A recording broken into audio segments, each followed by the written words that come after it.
जाति भारत में एक सच्चाई है, बहुत बड़ी सच्चाई है। मैं आपको कह देना चाहता हूँ, जनता दल यूनाइटेड में वही लोग बचे रह जाएंगे जो कहीं ना कहीं सत्ता के इर्द गिर्द हैं या किसी न किसी लाभ पद पे आप समझ सकते हैं। राज्यसभा छोड़ा हो, जनता दल यूनाइटेड में भी राज्यसभा सदस्य थे, जब राज्यसभा छोड़ा हो, केंद्र में मंत्री पद छोड़ा हो, अभी या वर्तमान में अभी विधान परिषद का पद छोड़ा हो। और नमन यात्रा की जो शुरुआत हुई गांधी जी के कर्मभूमि से लेकर जो है, ये नमन यात्रा क्या है? नमस्कार दोस्तों, मैं हूं मुकेश सिंह और अभी आप मेरे साथ देख रहे हैं द न्यूज़ 19। बिहार में राजनीति सब दिन गर्म रहती है और उसी गर्माहट में हाल फिलहाल के दिनों में उपेंद्र कुशवाहा भी महागठबंधन से अलग होकर राजनीतिक एक अलग तरीके का भूचाल वो पैदा कर दिए हैं राजनीति में। और मौजूदा वक्त में उपेंद्र कुशवाहा अपनी एक नई पार्टी बनाकर, राष्ट्रीय लोक जनता दल के नाम से एक पार्टी बनाकर पूरे बिहार में विरासत बचाओ अभियान वो छेड़ रखे हैं और उसका नाम दिए नमन यात्रा। तो इसी बीच हमारे साथ अभी राष्ट्रीय लोक जनता दल के नेता कुणाल कुमार हैं। हम आपसे जानना चाहेंगे,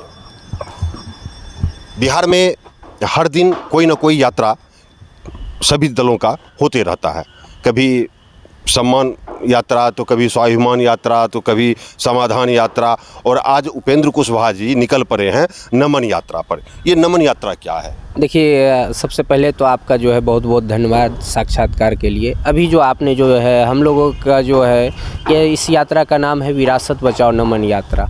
आपने देखा होगा कि जो हाल फिलहाल में जो घटनाएं घटी, जिस तरह से जो है महागठबंधन का सरकार जो है अपने जो है रूप में आया, उसके बाद जनता दल यूनाइटेड में जो है कहीं ना कहीं मुख्यमंत्री जी के तरफ से और जो है पार्टी में जो है राष्ट्रीय अध्यक्ष जी और इन लोगों का जो बयान आया कि अब जो है यह जो है मुख्यमंत्री जी के बाद जो है यह कुर्सी कहीं ना कहीं गठबंधन के जो एक सहयोगी दल है, जो राष्ट्रीय जनता दल है, उसके पास यह कुर्सी अब जो है मुख्यमंत्री जी उनको सौंपने वाले हैं। तो इससे जो है संपूर्ण बिहार में जो पूर्व में समता काल से जुड़े हुए लोग रहे, बाद में जो जनता दल यूनाइटेड में परिवर्तित हुई, उन लोगों में जो उनके वोटर थे, उन लोगों में जो है कहीं ना कहीं ये निराशा का भाव आया, क्योंकि एक 15 साल पूर्व जो बिहार की स्थिति थी, उस स्थिति से बाहर निकालने का काम कहीं ना कहीं नीतीश कुमार जी के नेतृत्व में हुआ और उन्होंने इसमें काम भी किया।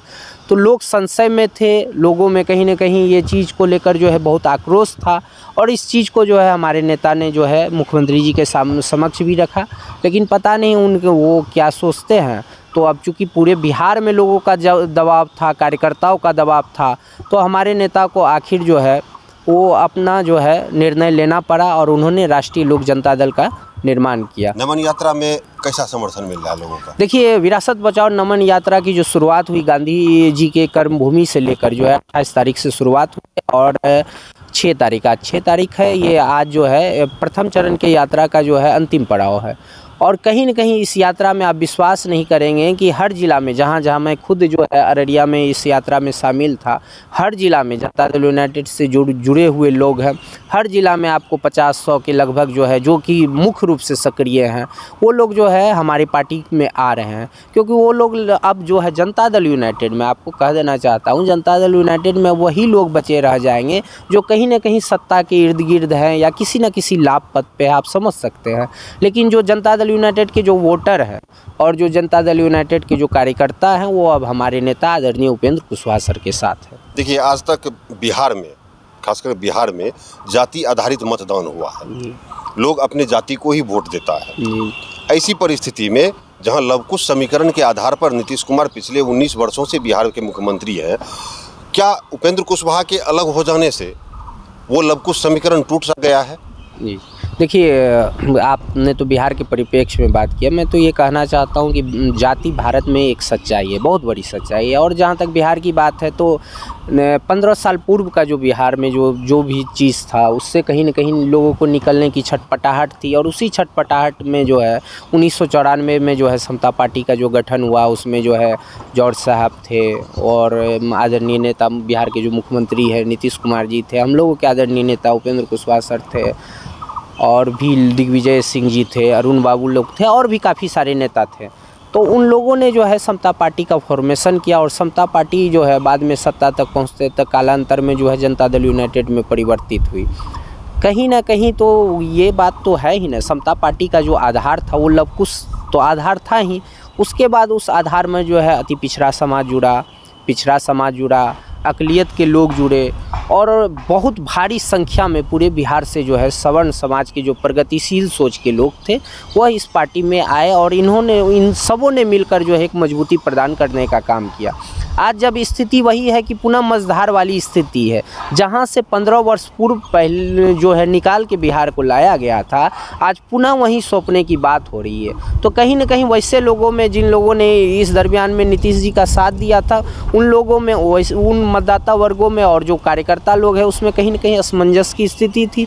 और स्वाभाविक है, मैंने पूर्व में भी कहा है कि हमारे नेता को जो रिस्पॉन्स मिल रहा है, उन्होंने स्वयं कहा, आदरणीय उपेंद्र कुशवाहा सर ने स्वयं कहा कि हमने जब यात्रा की रूपरेखा की बनाई थी तो हमें भी नहीं पता था कि इस तरह का लोगों का जन समर्थन मिलेगा और पूरे बिहार में समर्थन मिल रहा है हमारे नेता को। ये तो अभी जनवरी फरवरी महीने में उपेंद्र कुशवाहा जी अलग हुए हैं नीतीश जी से। जी, अभी मैं ये सवाल आपको इसलिए पूछा था लव कुश समीकरण की बात, जी, क्योंकि इससे पहले भी उपेंद्र कुशवाहा जी नीतीश जी को छोड़कर जा चुके थे और राष्ट्रीय लोक समता पार्टी का गठन वो कर चुके थे। जी। उसके बावजूद भी उपेंद्र कुशवाहा जी उनसे अलग हो गए, अपनी पार्टी का गठन किया, बीजेपी के समर्थन में वो के समर्थन से मंत्री भी वो बने। जी।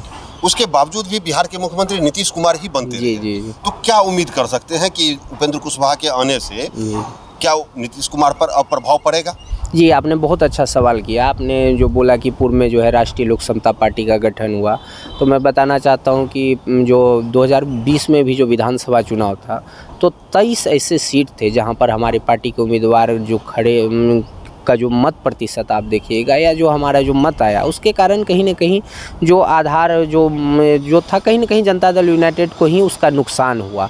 कहीं हमारे उम्मीदवार को जो है 40,000 49,000 इस तरह से मत जो है आने का काम किया। और आप एक सवाल और कह रहे हैं, तो पूर्व में भी एक और हमारे नेता से जुड़ा हुआ सवाल है। हमारे नेता की एक खासियत यह रही है कि बहुत सारे लोग जो है सड़क से सदन तक का जो है सफ़र तय करते हैं।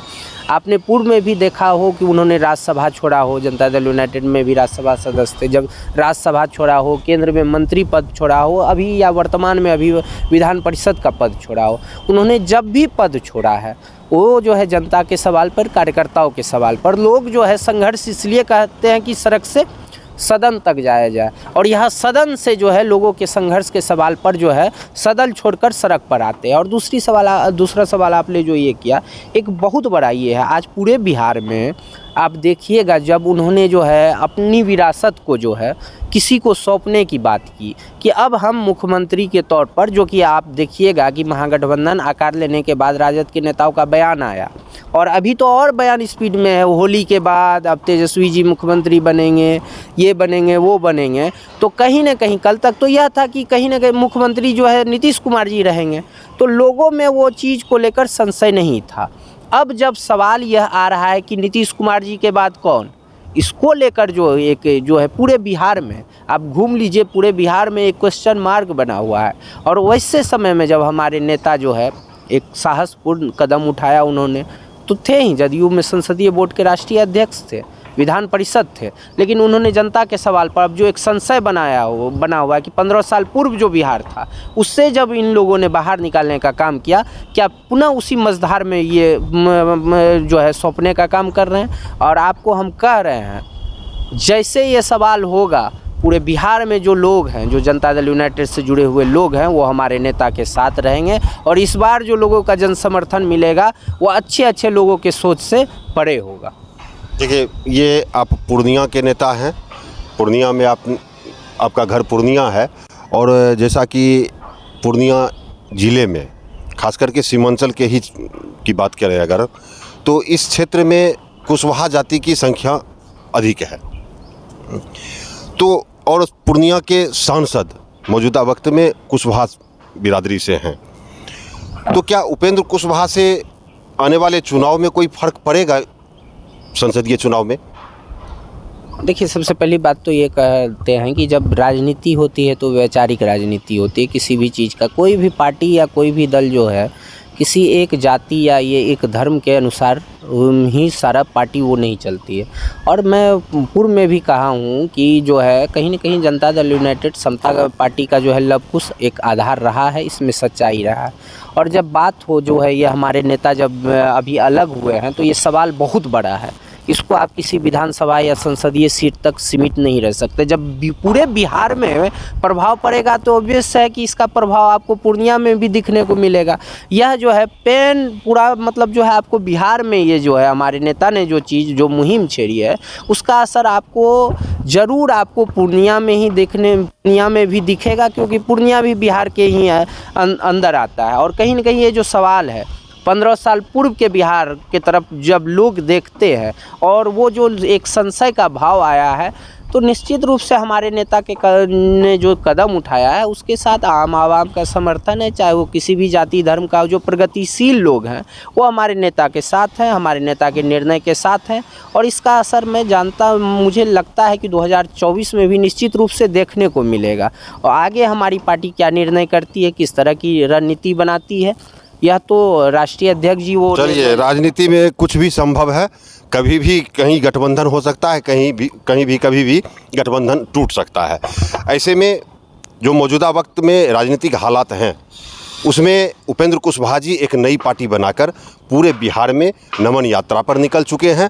और नमन यात्रा के माध्यम से वह यह बताने निकले हैं कि हमें विरासत बचाना है, हमें जिससे हम लड़ाई करके जिस कुशासन को समाप्त करके हमने सुशासन स्थापित किया बिहार में, आज वो सुशासन खुद उसी कुशासन के गोद में बैठने के लिए तैयार है।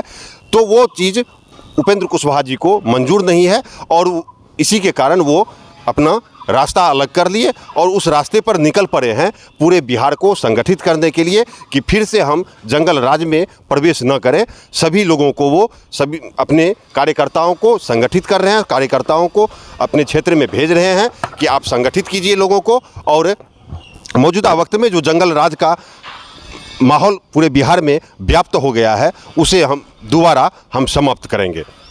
इस वीडियो में इतना ही, अगले वीडियो में फिर मुलाकात होगी। तब तक के लिए मैं मुकेश सिंह आपसे इजाज़त चाहता हूँ। बहुत बहुत धन्यवाद, बहुत बहुत धन्यवाद।